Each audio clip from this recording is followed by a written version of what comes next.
Чуулганы нэгдсэн хуралдаанаар хилцэх асуудлын дарааллыг баталсны дараа Монгол Ардын намын бүлгийн дарга энэ их бол эндэрт гарч үг хэлсэн юм а. Тэрээр олонхын бүлэгт сөрөг хүчин учиргүй их гомдож буйгаа илэрхийллээ. Учир нь урт нэртэй хуулийг өөрчлөх асуудлыг хилцсэн ажлын хэсгийн хуралдаан байнгын орооны хуралдаанд тэднийг оролцуулалгүй шийдчихсэн юм байх. Цөөнхөн дэмжих хэсгээ хэлээгүй байх чуулганаар оруулах ёсгүй байжээ.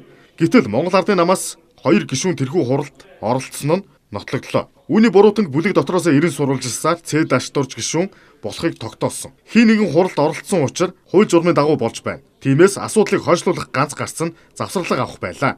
Чамгүй их туршлага хуримтлуулсан парламентчид үүнийг ойлгон бүлгийн даргадаа хандан олонхоор төрий барьж асуудал шийдэж байна. Завсарлага аваач хэмээн хатгаад амжсан. Гэвч Монгол Ардын нам хурлаас завсарлага авсангүй.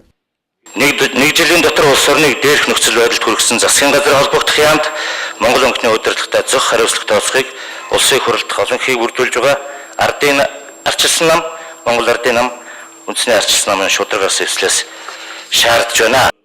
Шинжлэлийн гих засгийн газар байгуулагдсанаас хойш 1 жилийн хугацаа өнгөрч байгаа. Гэтэл дээрх хугацаанд нийгэм тааламжгүй олон үр дүн дагуулсан гэдгийг Ардын намынхан хэлж байна. Тэр бүхнийг олонх зааш залруулах уу? Үгүй юу гэдэг ээлжид бус чуулганы төгсгөлд харагдах бизээ.